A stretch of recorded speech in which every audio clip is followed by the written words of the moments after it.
بسم اللہ الرحمن الرحیم۔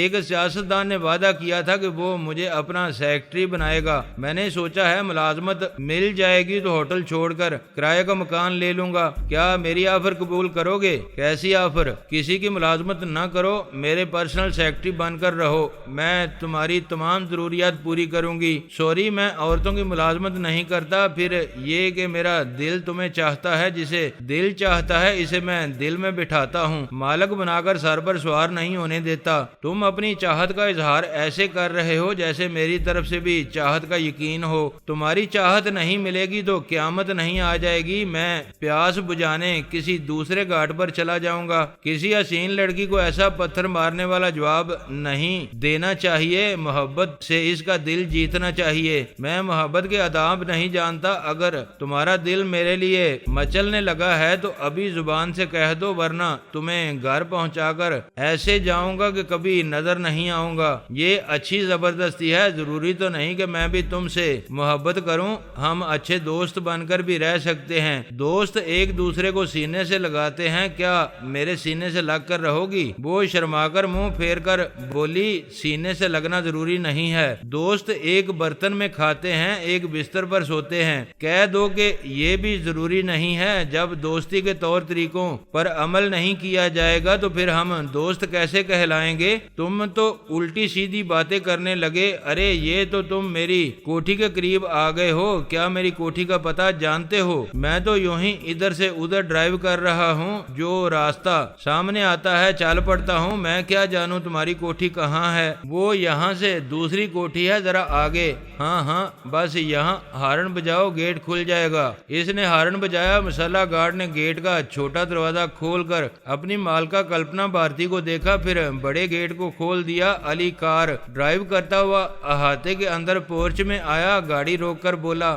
ہمارا ساتھ یہیں تک تھا، شاید ہم پھر کبھی نہ ملیں۔ ہم کبھی ملیں گے یا نہیں ملیں گے یہ آنے والا وقت بتائے گا، اب اندر چلو، میں چائے بہت اچھی بناتی ہوں۔ وہ اس کے ساتھ کوٹھی کے اندر آیا، وہ کوٹھی بڑے قیمتی سامان سے آراستہ تھی۔ وہ ڈرائنگ روم میں آئے، اس نے کہا تم یہاں بیٹھو، میں ابھی آتی ہوں۔ وہ کوٹھی کے اندرونی حصے میں آئی، بے ہوشی کے بعد جو کمزوری تاری تھی وہ اب ختم ہو گئی تھی، دماغی توانائی بھی بحال ہو گئی تھی۔ اس نے بیڈ روم میں آ کر خیال خوانی کی پرواز کی، پھر علی کے دماغ میں پہنچ کر اس کے خیالات پڑھنے لگی۔ وہ اس کے چور خیالات پڑھ کر اس کے بارے میں مکمل معلومات حاصل کر کے اور اس کے مزاج اور کردار کی خرابیاں اور خوبیاں سمجھ کر یہ اعتراف کرنا چاہتی تھی کہ اس کا دل بھی علی کے لیے بے طرح دھڑکنے لگا ہے۔ اس کے چور خیالات نے بتایا کہ اس کا نام کبیر بھارتی ہے، اس نے بھی کلپنا بھارتی کی طرح سیاسیات میں ایم.اے کیا ہے، اسی کی طرح احمد آباد کا رہنے والا کاشت ہے، اس کے علاوہ وہ باڈی بلڈر ہے۔ اگر غلط راستہ اختیار کرے تو ایک بہترین فائٹر کی حیثیت سے بڑی دولت کما سکتا ہے، لیکن شریفانہ طریقے سے ایک اونچے درجے کی ملازمت کرنے احمد آباد سے دہلی آیا ہے۔ کلپنا بھارتی اس سے متاثر ہو کر اسے اپنی طرف مائل کرنے لگی۔ اس کی سوچ میں کہنے لگی، میں کلپنا بھارتی کے ساتھ رہوں تو میرا مقدر بدل جائے گا، یہ بہت دولت مند حسینہ ہے، میری زندگی بنا دے گی۔ علی ڈرائنگ روم میں بیٹھا ہوا تھا، اس نے اپنا سر تھام کر سوچا، یہ میرے ذہن میں کیسی باتیں آ رہی ہیں، یہ حسینہ دولت مند ہوگی تو اپنے لیے، میں وہ مرد نہیں ہوں جو عورت کو سیڑھی بنا کر بلندی پر پہنچتے ہیں۔ وہ خوش ہو رہی تھی کہ جسے اپنا بنانے والی ہے وہ غیرت مند اور اصول پرست ہے، ساری زندگی اس کی حفاظت کرنے والا ہے، ایک باڈی بلڈر اور بہترین فائٹر ہے، اور ایسا خوبرو گبرو جوان ہے کہ محفلوں میں اس کے ساتھ شانہ بے شانہ رہ کر فخر کرتی رہے گی۔ مسئلہ یہ تھا، وہ دولت مند بننے کے لیے عورت کا سہارا نہیں لینا چاہتا تھا۔ اس سلسلے میں اس نے سوچا، خیال خوانی کر کے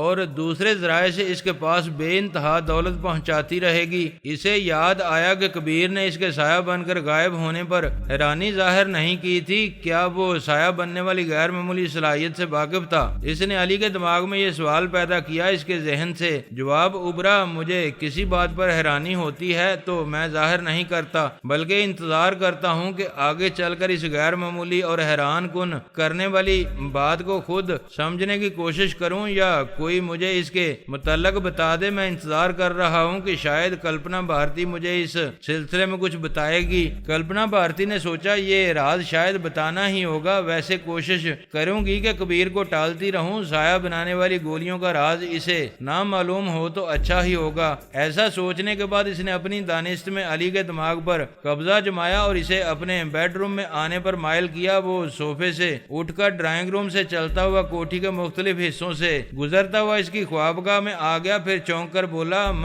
میں یہاں کیسے آ گیا؟ سوری، مجھے تمہاری اجازت لے کر اندر آنا چاہیے تھا۔ وہ مسکرا کر بولی، تم نہ آتے تو میں تمہیں بلانے والی تھی۔ خوابگاہ میں 0 پاور کی کیف آور سبز روشنی تھی۔ اس مدم روشنی میں وہ کسی حسین خواب کی دھیمی دھیمی تعبیر لگ رہی تھی۔ علی نے آگے بڑھ کر کہا، تم مجھے بلانے والی تھیں جبکہ خوابگاہ میں کسی اجنبی کو بلایا نہیں جاتا۔ وہ ذرا قریب ہو کر بولی، جو خوابگاہ میں آنے سے پہلے دل میں چلا آئے وہ اجنبی نہیں رہتا۔ یہ حوصلہ بڑھانے والی بات تھی۔ جذبات انہیں دھکیل کر اور قریب لے آئے۔ وہ لمحات یاد آ رہے تھے جب اس سیاسی دلال کے بیڈ روم میں وہ ایک دوسرے کی سانسوں کے قریب آ گئے تھے۔ وہاں پیاس بڑھ گئی تھی، یہاں پیاس بھڑک گئی تھی۔ اس نے بڑے بڑے بازوؤں کو یوں تھام لیا جیسے ہاتھوں میں جام لیا، پھر کچھ نہ زبان سے کام لیا۔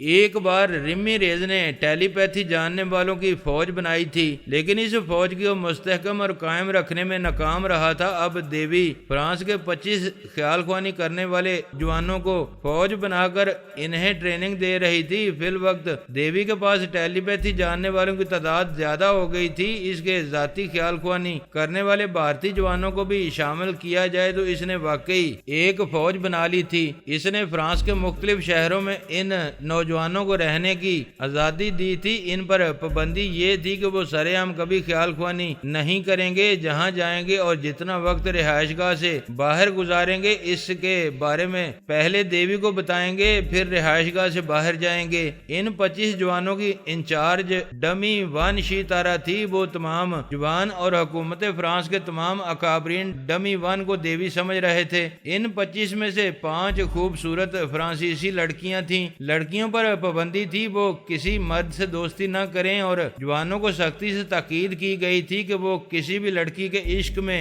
گرفتار نہ ہوں، ورنہ ان سے ٹیلی پیتھی کی صلاحیتیں چھین کر ایک عام انسان کی طرح ٹھوکریں کھانے کے لیے چھوڑ دیا جائے گا۔ دیوی کو معلوم ہو چکا تھا کہ پارس خلائی زون سے واپس آ چکا ہے۔ فرانسیسی اکابرین نے اپنے 4 ٹیلی پیتھی جاننے والوں کے ذریعے پارس کو یرغمال بنانے اور بابا صاحب کے ادارے سے خلائی سامان حاصل کرنے کا منصوبہ بنایا تھا۔ اس پر عمل بھی کیا تھا، پھر ناکام رہے تھے۔ اب دیوی حکومت فرانس کے لیے مضبوط راہیں ہموار کر رہی تھی۔ ان راہوں پر چل کر حکومت بابا صاحب کے ادارے سے خلائی سامان کا مطالبہ کر سکتی تھی۔ پارس شہناز کے ساتھ پیرس میں تھا اور یہ بات سمجھ میں آ رہی تھی کہ دیوی ٹیلی پیتھی جاننے والوں کی فوج سے پارس ہی ٹکرائے گا۔ دیوی بھی اس کی مکاریوں اور بدماشیوں کو بہت اچھی طرح سمجھتی تھی۔ اس جیسے دل پھینک اور آوارہ کو پھانسنے کے لیے ایک نہایت حسین دوشیزہ لازمی تھی۔ ڈمی ون خوبصورت تھی لیکن دیوی پارس کے حسن نظر کو خوب سمجھتی تھی۔ اس نے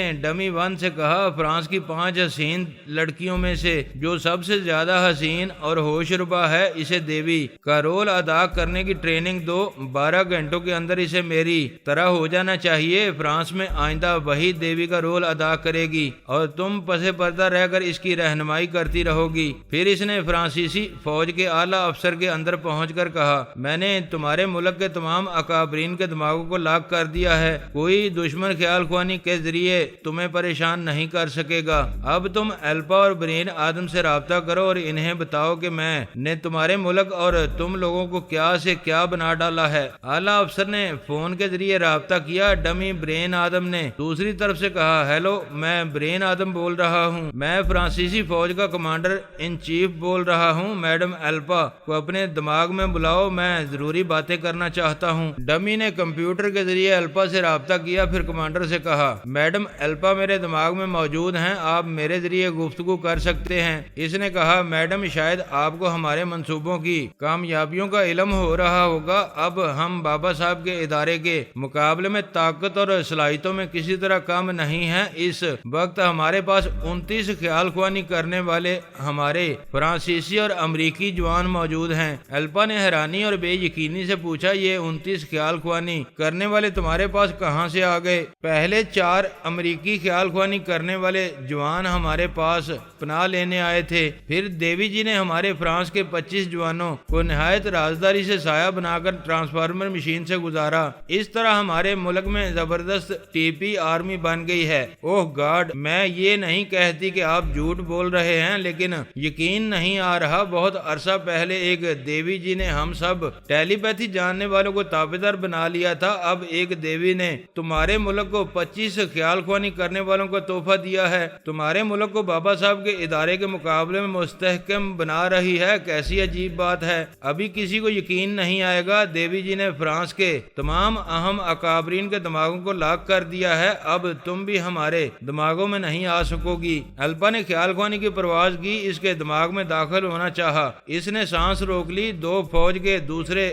اعلیٰ افسران اور اعلیٰ حکام کے اندر بھی باری باری جانے کی کوشش کرتی رہی اور ناکام ہوتی رہی۔ کمانڈر فون بند کر چکا تھا، وہ امریکی فوج کے کمانڈر کے پاس آئی، پھر اسے بتانے لگی کہ جسے امریکہ اور اسرائیل فراڈ دیوی سمجھتے ہیں وہ فرانس کو تقریباً سپر پاور بنا چکی ہے۔ اس نے کہا وہ فرانس کے جوانوں کو تمہاری ٹرانسفارمر مشین سے سایہ بنا کر گزار چکی ہے۔ فی الوقت فرانس میں 29 خیال خوانی کرنے والوں کی ایک فوج بن گئی ہے۔ کمانڈر نے کہا تعجب ہے، اس نے اتنے بڑے پیمانے پر ہماری مشین کو استعمال کیا اور ہمیں خبر نہ ہوئی۔ دیوی نے حکومت فرانس کے تمام اکابرین کے دماغوں کو لاک کر دیا ہے، میں کتنے ہی اہم اکابرین کے دماغوں میں جانے کی ناکام کوششیں کر چکی ہوں۔ پھر تو واقعی فرانس ناقابل تسخیر ہو رہا ہے۔ میں حکومت فرانس سے احتجاج کروں گا کہ اس نے ہمیں فریب دے کر ہماری مشین کیوں استعمال کی، یہ سفارتی تعلقات کے خلاف ہے۔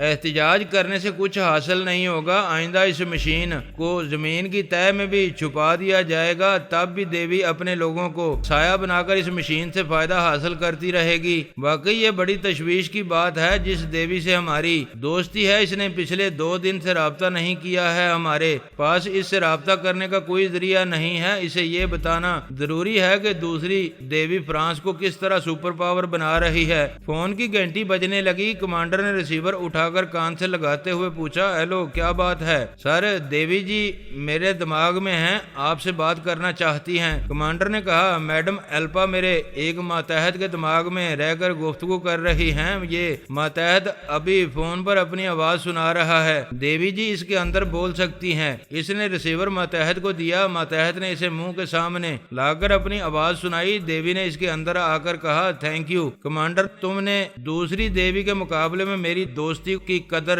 نہ کی، اس کے باوجود مجھ سے بات کر رہے ہو، اور یہ بھی اچھی بات ہے کہ ایلپا بھی موجود ہے۔ اس نے بتایا ہوگا کہ میں حکومت فرانس سے دوستی کی ایک نئی مثال قائم کر رہی ہوں۔ ہاں اس سلسلے میں ابھی میڈم ایلپا سے باتیں ہو رہی تھی، تم نے حکومت فرانس سے دوستی نبھانے کے لیے ہم سے دھوکہ کیا ہے، ہماری اجازت کیے بغیر تم نے ہماری ٹرانسفارمر مشین استعمال کی ہے۔ جب کوئی چیز اجازت کے بغیر مل جائے تو اس کے لیے اجازت حاصل کرنا سراسر حماقت ہے، تمہیں ناراض نہیں ہونا چاہیے۔ کیوں نہیں ہونا چاہیے؟ کسی کی چیز چھین کر دوسرے کو دی جائے تو کیا غصہ نہیں آئے گا؟ اگر تم اسے نیکی سمجھ لو تو غصہ نہیں آئے گا۔ یہ سمجھ لو کہ حکومت فرانس کمزور تھی، اسے خون کی ضرورت تھی، تمہارے خون کا گروپ اس سے مل گیا، اس لیے تمہارا خون اسے دے دیا گیا۔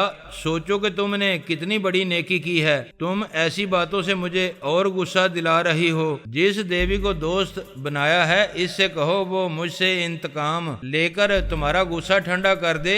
اس نے ٹرانسفارمر مشین کو مجھ سے چھین کر تمہارے حوالے کیا اور تم خوش ہو گئے۔ اب اس سے پوچھو کہ وہ مشین اس نے تمہیں دے دی ہے تو اسے میں کس طرح استعمال کر رہی ہوں اور ایسا کر رہی ہوں تو کیا وہ مجھے روک سکتی ہے؟ تم دو دیویاں آپس میں لڑ رہی ہو اور ہمیں نقصان پہنچا رہی ہو۔ ہماری لڑائی کسی ملک میں بھی ہو سکتی ہے، یہ تمہاری بدقسمتی ہے کہ تمہارے ملک میں ہو رہی ہے۔ اپنی دیوی سے کہو جس طرح میں نے فرانس کے اکابرین کے اطراف فولادی دیوار کھڑی کی ہے، کوئی ٹیلی پیتھی جاننے والا مخالف انہیں اور ان کے ملک کو نقصان نہیں پہنچا سکے گا۔ اسی طرح تمہاری دیوی بھی تمہارے ملک کے اکابرین اور مشین وغیرہ کے اطراف فولادی دیوار کھڑی کرے۔ اگر وہ ایسا نہ کر سکے، تم سب کو تحفظ نہ دے سکے تو پھر وہ دیوی کیسی ہے؟ وہ تمہارا سر سہلاتی رہے گی اور میں مشین سے فائدے اٹھاتی رہوں گی۔ ایلپا نے کہا، دیوی جی کیا ایسا نہیں ہو سکتا کہ تم بھی اسرائیل اور امریکہ سے دوستی کا معاہدہ کرو؟ دوسری دیوی کے ساتھ ہماری پالیسی دوسری ہوگی اور تمہارے ساتھ کچھ اور پالیسی ہوگی۔ ایک نیام میں دو تلواریں نہیں رہ سکتی۔ پہلے اپنی دیوی سے کہو میں نے فرانس سے جیسی دوستی کی مثال قائم کی ہے ویسی ہی مثال وہ تمہارے ملک کے ساتھ پیش کرے۔ جب وہ تمہاری امیدوں پر پانی پھیر دے گی تو میں کمانڈر کے اسی ماتحت کے دماغ میں آ کر اور ڈمی برین آدم کے دماغ میں آ کر باری باری تم سے اور ایلپا سے باتیں کروں گی۔ بس اب میں جا رہی ہوں۔ وہ اپنی جگہ دماغی طور پر حاضر ہو گئی۔ جب سے اس کے بیڈ روم سے فلائنگ کیپسول والا فارمولا چوری ہوا تھا تب سے اس نے اپنے وہ محل نما کوٹھی چھوڑ دی تھی۔ یہ اندیشہ لگا رہتا تھا کہ کوئی اس کی رہائش گاہ تک پہنچ گیا ہے۔ وہ ہستی جو بھی ہے اس کی دشمن ہے، اسے چھپ کر دیکھ رہی ہے۔ وہ جگہ بدل بدل کر رہنے لگی تھی، اس طرح یہ معلوم کرنا چاہتی تھی کہ کون اس کے پیچھے پڑ گیا ہے۔ یوں جگہ بدلنے اور کبھی کبھی سایہ بن کر لوگوں کے اندر سما کر ہر طرف دیکھنے کے بعد یقین ہو گیا کہ اب کوئی اس کے تعاقب میں نہیں ہے۔ اس یقین کے بعد اس نے حلیہ بدل لیا۔ موجودہ حلیے میں کوئی اسے پہچان نہیں سکتا تھا۔ ویسے پہچان لیے جانے کا ڈر اس لیے زیادہ نہیں تھا کہ داڑھ میں ایک گولی دبی رہتی تھی جو چشمے زدن میں کسی بھی دشمن سے اسے دور کر سکتی تھی۔ ان غیر معمولی گولیوں نے اسے تمام اندیشوں سے بچا لیا تھا۔ وہ آزادی سے سرے عام کہیں بھی کھلی فضا میں زندگی گزارنے لگی تھی۔ اب زمین کی تہ میں چھپ کر رہنے والا وقت گزر چکا تھا۔ وہ پچھلی بار بوٹنگ نہیں کر سکی تھی۔ اس سکھ لڑکے دلجیت سنگھ کے پانی میں ڈوبنے کے بعد اس کا دل بھاری ہو گیا تھا۔ وہ آزادی کے مجسمے تک جانے سے پہلے ہی واپس آ گئی تھی۔ اس بار وہ بوٹ بیسن میں آئی۔ اس روز بوٹنگ کرنے والے شائقین کی کافی بھیڑ تھی۔ کاؤنٹر سے بوٹ کا نمبر مل رہا تھا اور کہا جا رہا تھا جب کوئی بوٹ سمندر سے واپس آئے گی تب وہ بوٹنگ کر سکے گی۔ وہ بوٹ کی واپسی کا انتظار کرنے کے لیے اوپن ریستوران میں آ گئی۔ کلب، ریستوران اور تفریح مقامات ایسے ہوتے ہیں جہاں ہستیوں سے سامنا ہو جاتا ہے جو تلاشی بسیار کے باوجود کسی دوسری جگہ نہیں ملتی۔ وہ جس میز پر آ کر بیٹھی ٹھیک اسی کے پیچھے کرسٹائن اور ڈی کروسو بیٹھے ہوئے تھے۔ وہ دونوں میز پر جھکے ہوئے تھے اور دھیمی آواز میں باتیں کر رہے تھے۔ دیوی جہاں جاتی تھی وہاں احتیاطاً لوگوں کو تاڑنے والی نظروں سے دیکھتی تھی اور ان سے ذرا دور ہونے کے باوجود آتما شکتی کی قوت سماعت کے ذریعے ان کی باتیں سنتی تھی۔ یوں بھی اسے طرح طرح کی دلچسپ باتیں سننے میں مزہ آتا تھا۔ اس وقت کرسٹائن عرف کرسٹی کہہ رہی تھی، مائی ڈیئر کروسو، ہمیں شادی کر لینی چاہیے۔ کروسو نے کہا، کیا تم زندگی میں کچھ بننا اور ترقی کرنا نہیں چاہتی ہو؟ شادی کے بعد بچوں کا سلسلہ شروع ہو جائے گا، پھر تم بڑے بڑے کارنامے انجام نہیں دے سکو گی۔ میرے لیے تمہارے بچوں کی ماں بننا بہت بڑا کارنامہ ہوگا۔ صرف شادی کرنا اور بچے پیدا کرنا تھا تو تم نے ٹیلی پیتھی کیوں سیکھی؟ اس بات پر دیوی کے کان کھڑے ہو گئے۔ وہ پوری توجہ سے ان کی باتیں سننے لگی۔ کرسٹی کہہ رہی تھی، تم خواہ مخواہ بچوں کو بوجھ سمجھ رہے ہو، میں ماں بن کر بھی ٹیلی پیتھی کے ذریعے بہت اونچا مقام حاصل کروں گی۔ محترمہ آمنہ فرہاد اور میڈم سونیا بچوں کی مائیں بننے کے بعد بھی بڑے بڑے کارنامے انجام دے رہی ہیں، پھر میں کیوں نہیں ایسا کر سکوں گی؟ دیوی کا دل دھڑکنے لگا۔ آمنہ فرہاد اور سونیا کے حوالے سے ظاہر ہو رہا تھا کہ وہ گفتگو کرنے والے بابا صاحب کے ادارے سے تعلق رکھتے ہیں۔ ڈی کروسو کہہ رہا تھا، تم جن ہستیوں کا حوالہ دے رہی ہو ان کی صلاحیتوں کے آگے تم ذرے کے برابر بھی نہیں ہو۔ کرسٹی نے پوچھا، کیا تم میری صلاحیتوں کی تعریف نہیں کرو گے؟ کیا دیوی شی تارا کوئی معمولی ہستی ہے؟ اپنے دل پر ہاتھ رکھ کر کہو، میں نے کتنی کامیابی سے دیوی کا رول ادا کیا تھا۔ دیوی شی تارا کے کانوں میں جیسے رس گل گیا، وہ خوشی سے لرزنے لگی۔ فراڈ دیوی بننے والی بدترین دشمن دشمن کی آواز کانوں تک پہنچ گئی تھی۔ اب وہ اسے دیکھنا چاہتی تھی، پیچھے گھوم کر دیکھنا۔ دانش مندی نہ ہوتی، اس نے پرس سے ایک بیبی مرر نکالا، پھر میک اپ درست کرنے کے بہانے اسی آئینے میں اسے صاف طور سے دیکھنے لگی۔ اس کے ساتھی کی طرف پشت دکھائی دے رہی تھی۔ کرسٹی اپنے چہرے سے اور انداز گفتگو سے خالص امریکی لگ رہی تھی۔ دیوی سوچ رہی تھی اس فراڈ دیوی کے پاس سایہ بنانے والی گولیاں ہیں، اگر اس کا تعلق واقعی بابا صاحب کے ادارے سے ہے تو آتما شکتی کے ذریعے آنے والی سوچ کی لہروں کے خلاف اس کے دماغ کو لاک کیا گیا ہوگا، اور جب آتما شکتی کے خلاف عمل کیا گیا ہوگا تو پھر وہ سایہ بن کر بھی اس فراڈ دیوی کے اندر جائے گی تو وہ اسے محسوس کر لے گی۔ وہ بڑی بے چینی سے سوچنے لگی کیا کرے، کچھ تو کرنا ہی ہوگا، ورنہ وہ اس میز سے اٹھ کر چلی جائے گی تو پتہ نہیں اس کا تعاقب کیا جا سکے گا یا نہیں۔ ایک خیال آیا، جہاں کاریں پارک کی گئی ہیں وہاں جا کر انتظار کرے۔ وہ فراڈ اپنے ساتھی کے ساتھ جس کار میں بیٹھے گی وہ اسی کار کی پچھلی سیٹ پر بیٹھ کر اس کی رہائش گاہ تک پہنچ جائے گی۔ اس نے یہی کیا، اپنی میز سے اٹھ کر کار پارکنگ ایریا کے پاس آ کر اس طرح کھڑی ہوئی کہ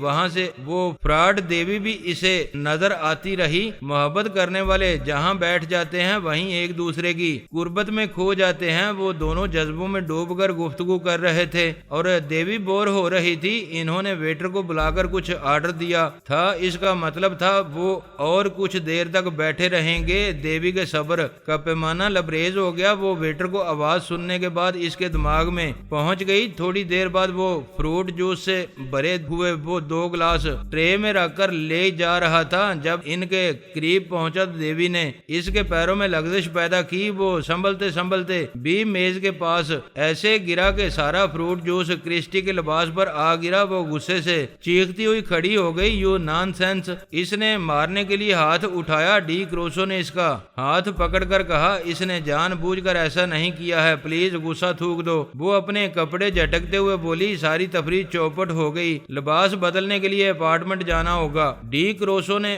ویٹر کو بل کی رقم دیتے ہوئے کہا، کوئی بات نہیں، ایسا ہو جاتا ہے، بہتر ہے تم تنہا جاؤ، میں ہرارے سے ملنے جا رہا ہوں، آؤ چلیں۔ وہ پارکنگ ایریا کی طرف آنے لگی۔ دیوی نے 2 کاروں کے قریب جا کر ان کے درمیان چھپ کر گولی کو نگل لیا۔ کرسٹی کا موڈ بگڑا ہوا تھا، اس نے اسٹیئرنگ پر بیٹھ کر دروازے کو زور سے بند کیا۔ ڈی کروسو نے کہا، غصہ کار پر نہ اتارو، موڈ ٹھیک رکھو ورنہ کوئی حادثہ پیش آ سکتا ہے۔ دیوی کا سایہ کھڑکی کے راستے پچھلی سیٹ پر آ گیا۔ کرسٹی نے کار سٹارٹ کی، پھر اسے آگے بڑھا کر ڈرائیو کرتی ہوئی مین روڈ پر آ گئی۔ ایسے وقت ڈمی 1 نے دیوی کے دماغ میں آ کر اسے مخاطب کیا۔ دیوی نے کہا، واپس جاؤ، میں آ رہی ہوں۔ ڈمی 1 اپنی جگہ واپس آ گئی۔ دیوی نے اس کے دماغ میں آ کر پوچھا، کیا بات ہے، خیریت تو ہے؟ کچھ زیادہ تشویش کی بات نہیں ہے آپ کی ڈمی 2۔ کلپنا بھارتی کسی خوبرو جوان کے عشق میں گرفتار ہو گئی ہے۔ میں آپ کے حکم کے مطابق تمام ماتحتوں کے علاوہ کلپنا بھارتی کے دماغ میں بھی چوری چھپے جاتی رہتی ہوں۔ ابھی میں اس کے اندر گئی تھی، وہ اپنے بیڈ روم میں حسن و عشق کی داستان کے رنگین باب سے گزر رہی تھی۔ وہ جوان کون ہے؟ میں نے اس جوان کے بھی چور خیالات پڑے ہیں۔ اس کا نام کبیر بھارتی ہے، وہ ملازمت کے لیے دہلی آیا تھا۔ کلپنا بھارتی سے اس کی ملاقات بڑے ہی ڈرامائی انداز میں ہوئی، پھر یہ ملاقات بیڈ روم کے عشق میں بدل گئی۔ ڈمی 1 تفصیل سے بتانے لگی کہ گورنر ہاؤس کی ایک تقریب میں کس طرح کلپنا بھارتی کو اغوا کیا گیا تھا اور کبیر بھارتی نے کس طرح اس کی عزت بچائی تھی۔ دیوی کی سب سے قابل اعتماد ہستی ڈمی 1 تھی، اس لیے کلپنا بھارتی پر ترمیمی عمل کے دوران اس کے ذہن میں یہ بات نقش کر دی گئی تھی کہ وہ کبھی ڈمی 1 کی سوچ کی لہروں کو محسوس نہیں کرے گی۔ یہی وجہ تھی کہ کلپنا بھارتی اس بات سے بے خبر رہی کہ اس کی خوابگاہ کی خفیہ اور ذاتی باتیں دیوی تک پہنچ گئی ہیں۔ دیوی نے پوری رپورٹ سن کر کہا، تمہاری رپورٹ کے مطابق کبیر بھارتی سازشی ذہن رکھنے والا جوان نہیں ہے، وہ بے ضرر ہے، اس سے ہمیں کوئی نقصان نہیں پہنچے گا۔ اس کے باوجود میری کسی ڈمی کو کسی مرد کے قریب بھی نہیں جانا چاہیے۔ تم دونوں سے پہلے جو میری ڈمی تھی وہ پارس کے عشق میں گرفتار ہو گئی تھی۔ اس نے پارس کے اشاروں پر چل کر مجھے بہت نقصان پہنچایا تھا، لہذا کلپنا بھارتی سے اس جوان کو دور کر دیا جائے گا۔ میں ذرا مصروف ہوں، فرصت ملتے ہی بھارتی کے پاس جاؤں گی۔ وہ دماغی طور پر واپس کار کی پچھلی سیٹ پر آ گئی۔ کرسٹی نے اپنے